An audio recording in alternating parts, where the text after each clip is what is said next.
कुछ तो अर्थ लगता होगा, शिव यानी क्या? हम लोग पढ़े थे, जैसे ब्रह्मा विष्णु महेश्वर। ब्रह्मा क्रिएटर है। अ, ये इनको तो डिस्ट्रक्टर कहते हैं, शिव जी को वो विध्वंस करते हैं, खत्म करते हैं। और विष्णु प्रिजर्वर है, प्रिजर्व करते हैं, इतना ही मालूम है। चलो, ये एक है, एक दृष्टि। ब्रह्मा सृजन है, विष्णु स्थिति है, और शिव लय। किसी भी घटना विशेष को तीन हिस्से में बांटा जा सकता है, एक आगमन का, एक स्थिति का, और एक विदाई। तो एक दृष्टि है, आगमन को हमने सृजन कहा है, ब्रह्मा। स्थिति को शिव, स्थिति को विष्णु, एंड लय को, लीनता को, विदाई को हमने शिव कहा, महेश कहा, विनाश कहा। ये सर्किल। फिर नए का सृजन, स्थिति, और फिर लय। हमने शक्ति को, पूरी शक्ति को तीन हिस्से में बांट दिया, उसी में ब्रह्मा विष्णु महेश। एक शिव का और अर्थ है, जैसे स्थूल शरीर, सूक्ष्म शरीर, और कारण शरीर। कारण शरीर को भी शिव स्वरूप कहा गया, वो लिंगाकार। एक शिव का आकृति वहां भी दिखाई पड़ती है। एक दृष्टि में कोई और अगर कुछ शेयर करना चाहेंगे तो करिएगा, ठीक है। एक स्थिति में शिव जो है आदि योगी की तरह दिखाए गए। जब सृष्टि में कुछ नहीं था तो शिव थे और योग साधना कर रहे थे। शिव पुराण में उन्हें आदि योगी की तरह बताया गया। शिव का एक अर्थ है सत्यम शिवम सुंदरम की जगह से शिव का मतलब है कल्याण, कल्याणकारी। शिव का एक अर्थ है चेतना। आपकी जो चेतना है उसे भी शिव कहा गया। परम चेतना जो कहें उसे भी शिव कहा गया, शिव स्वरूप। जब आज्ञा चक्र की बात आती है तब भी चर्चा में आती शिव नेत्र। मतलब आज्ञा चक्र में देखने की क्षमता है, और देखने की क्षमता को वहाँ पर उसे देखने की क्षमता के कारण उसे नेत्र कहा गया। और वह नेत्र जो है इस भौतिक डायमेंशंस के परे वो देख पाती है। एग्जैक्ट हमें लिंक तो याद नहीं है, लेकिन हमने सुना है जैसे आँखों के भीतर रॉड्स एंड कोन्स पाए जाते हैं जो दृश्य को, जो लाइट सिग्नल को इलेक्ट्रिकल सिग्नल्स में कन्वर्ट करती है, ठीक है, कलर्स में कन्वर्ट करती है और हमारे ब्रेन तक पहुंचाती है, मैसेज देती है। वैसे ही हमारे आज्ञा चक्र के पीनियल ग्लैंड है, उसमें भी रॉड्स एंड कोन्स पाए गए हैं जो हमारे मस्तिष्क को दृश्य संबंधी इंफॉर्मेशंस देती है। कितने दूर तक ये सत्य है मुझे नहीं पता, लेकिन ये रॉड्स एंड कोन्स के सेल जो है ये यहाँ पाए जाते हैं, ठीक है। तो देखने की क्षमता है, उनके डायमेंशन अलग है।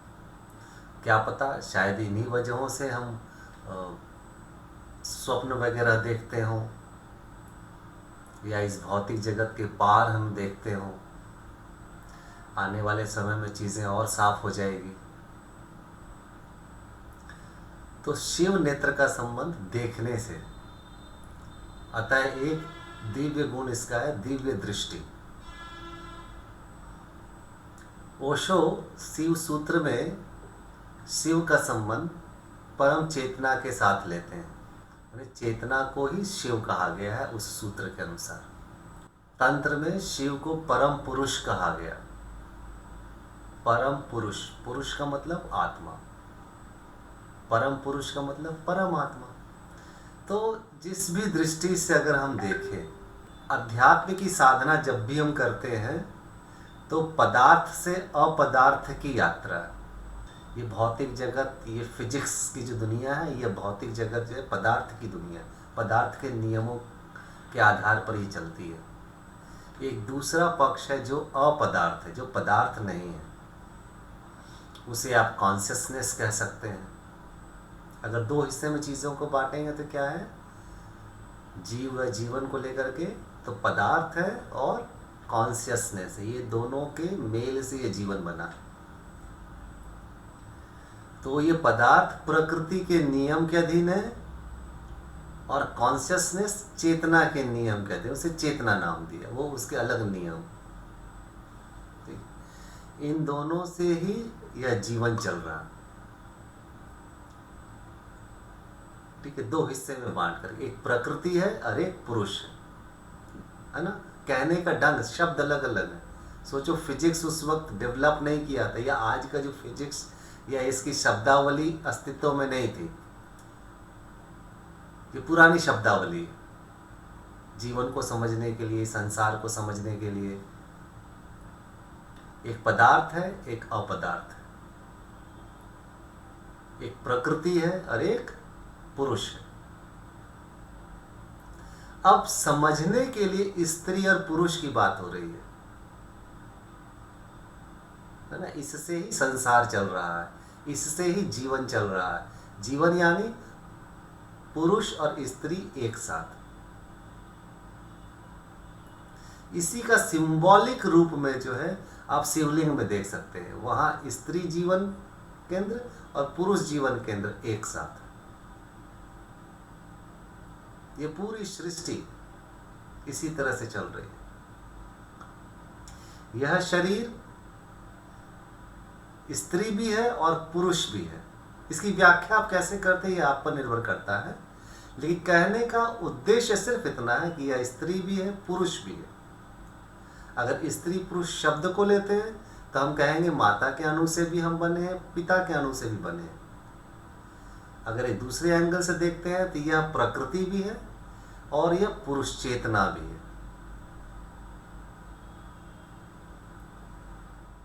तो पुरुष और प्रकृति मिल करके यह शरीर बना है। यह शरीर, आत्मा या जो कुछ भी है, यह पदार्थ भी है, अपदार्थ भी है। कुछ नियम के अधीन, फिजिक्स के नियम के अधीन है और कुछ चेतना के नियम के अधीन है। इसमें कुछ चीजें हैं जो निम्नगामी है और कुछ बातें हैं जो ऊर्ध्वगामी है। जो निम्नगामी है वह वापस धरती में से आया, धरती पर वापस चला जाएगा, और भीतर कुछ चेतना के गुण हैं जो ऊर्ध्वगामी है, जो ऊपर उठकर परमात्मा के साथ एक हो जाए।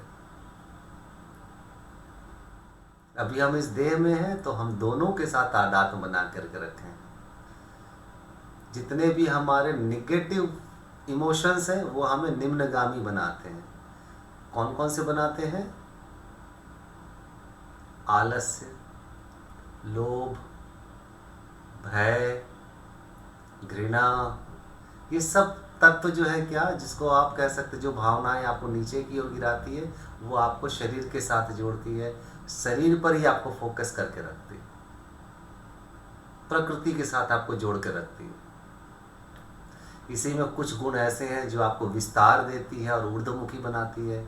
वह क्या? आपकी क्रिएटिविटी है, आपका आनंद है, आपका उदारता है, आपका प्रेम है, आपका धन्यवाद है, आपकी जागरूकता।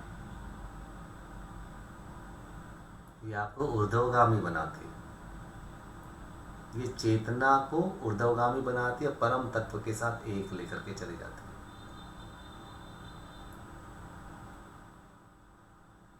तो जहाँ कहीं भी बात होती है शिव की या पार्वती की, तो वह एक दृष्टि है। ठीक है, शिव को हमेशा कैसे योगी की तरह दिखाते हैं, स्थिर। और पता है, बड़े बाबा एक बार कह रहे थे कि ओशोधारा के सन्यासियों को कैसा जीवन जीना चाहिए। तो एक बार देवों के देव महादेव का सीरियल देख लो। उस सीरियल में शिव के कैरेक्टर में जो है ओशोधारा के सन्यासी को वैसा ही जीना चाहिए। वो पूरे परिवार के साथ में है, अब पत्नी को पूरे सम्मान के साथ में, पत्नी के साथ पूरे सम्मान के साथ, बच्चों के साथ पूरे सम्मान के साथ,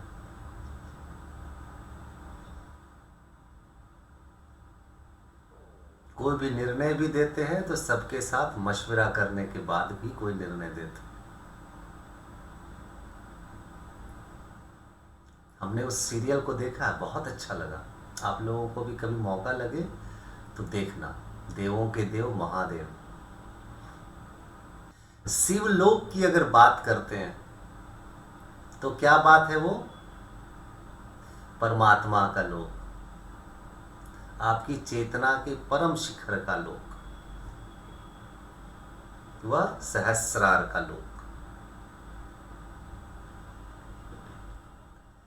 एक शिव का तस्वीर हम लोग को दिखाई पड़ता है काली पूजा के समय,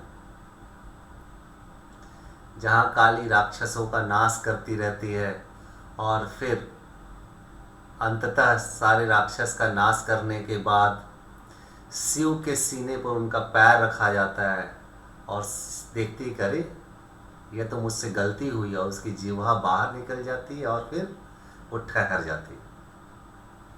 ऐसा एक मूर्ति है ना काली पूजा में जो होता है दीपावली के पहले।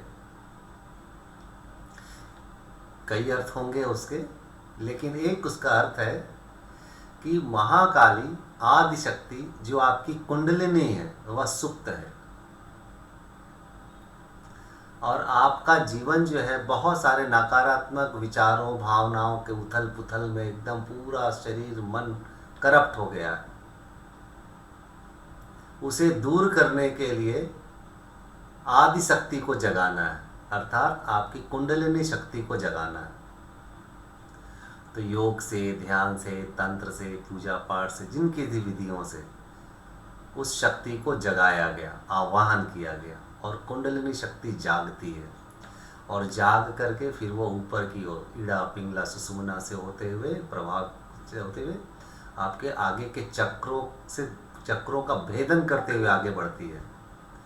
जब भेदन करते हुए आगे बढ़ती है तो प्रत्येक चक्र के दो गुण हैं, अच्छे गुण और बुरे गुण।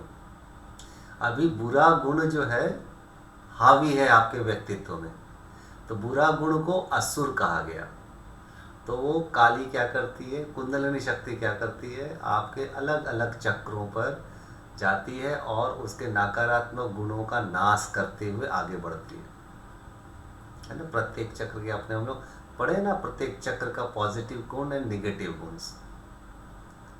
जैसे स्वादिष्ठान चक्र का पॉजिटिव गुण क्या है, क्रिएटिविटी, नए का सृजन। निगेटिव का काम क्या है, वासनाग्रस्त हो जाना, निगेटिव गुण है। तो क्या करेगी, वासना को वो वहाँ नष्ट कर देगी, लस्ट को नष्ट कर देगी, और आपकी क्रिएटिविटी को जगाते हुए आगे बढ़ेगी। दूसरा चक्र है मणिपुर चक्र, यहाँ वो आपके लोभ और फियर को खत्म कर देगी और आपके आनंद और उदारता का वृद्धि कर देगी। फिर कुंडलिनी ऊपर उठेगी अनाहत चक्र पर, यहाँ वो आपके फियर एंड घृणा है ना, भय और घृणा को नष्ट कर देगी, प्रेम को बढ़ा देगी। फिर थ्रोट चक्र पर पहुँचेगी तो आपके शिकायत की भावदशा को ख़त्म कर देगी, धन्यवाद की भावदशा को बढ़ा देगी। ठीक उसी तरह से जब आज्ञा चक्र पर पहुँचेगी तो आपके क्रोध को नष्ट कर देगी और आपकी जागरूकता को बढ़ा देगी। तो प्रत्येक चक्र का अपना गुण है, पॉजिटिव एंड नेगेटिव। तो नेगेटिव गुणों को ख़त्म करते जाएगी एंड पॉजिटिव गुणों को विकसित करती जाएगी। और आज्ञा चक्र के बाद ऊपर जो सहस्रार चक्र है, इसका कोई निगेटिव गुण नहीं होता, ये एक ही गुण होता है, परमात्मा के साथ एक हो जाने का गुण, या आप कह सकते हैं मंगल तत्व, आप कह सकते हैं शिवम तत्व। ठीक है, तो निगेटिव गुणों की वजह से, को नष्ट करने की वजह से इसका एक अर्थ दिया गया कि आदि शक्ति महाकाली जब वो उठ रही है, आगे बढ़ रही है, तो असुरों का नाश करती जा रही है। और यहाँ आपकी जागरूकता सुप्त पड़ी हुई है क्योंकि सुप्त पड़ी हुई है आपकी जागरूकता, इसीलिए नकारात्मकता इतनी बढ़ गई है आपके भीतर। तो ये कुंडलिनी शक्ति उस सुप्त पड़े हुए शिव को, उस नेत्र को ठोकर मारती है और उसे जागृत करती है। जब ये जागृत हो जाता है, शिव जाग जाते हैं वहाँ, तब क्या होता है, काली की यात्रा शिव को जगाने तक है और वो ठहर जाती है, बस रुक जाती है, इसके आगे उसकी यात्रा नहीं। यहाँ शिव उठते हैं, मतलब जागते हैं और अंतरलोक की ओर यात्रा कर जाते, प्रस्थान कर जाते हैं। तो इसके आगे जो यात्रा है किसकी है, शक्ति की यात्रा नहीं है। आज्ञा चक्र के बाद जो यात्रा है वह शिव की यात्रा, वह अंतरलोक की यात्रा। तो एक अर्थ में महाकाली असुरों का नाश करते हुए शिव नेत्र तक पहुंचती है, शिव तक पहुंचती है, उसके बाद शिव शिवलोक की यात्रा करते हैं। तो यहाँ पर शिवलोक की यात्रा सहस्रार चक्र,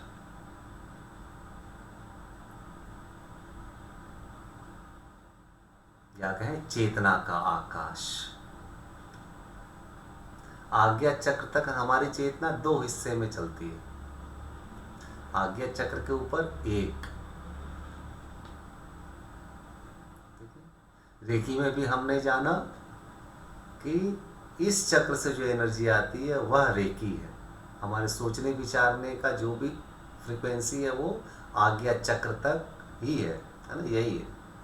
इससे सूक्ष्म है यहाँ की ऊर्जा, इसलिए इसे हम दिव्य ऊर्जा या परमात्मा की ऊर्जा कहते हैं। और शिव योग का मतलब भी यही है ना, आज्ञा चक्र पर ध्यान देना और परमात्मा में लीन हो जाना। शिव योग ढंग अलग अलग होंगे, विधियां अलग अलग होंगी। ये क्लियर हुआ, शिव और प्रकृति है ना, चेतना और प्रकृति, यह व्याख्या करने के ढंग है, ये पुराने ढंग है इस विज्ञान को बताने का। चलो, किसी को और कुछ कहना है, कोई प्रश्न? चलो फिर तब हम लोग छोटा सा ध्यान करते हैं।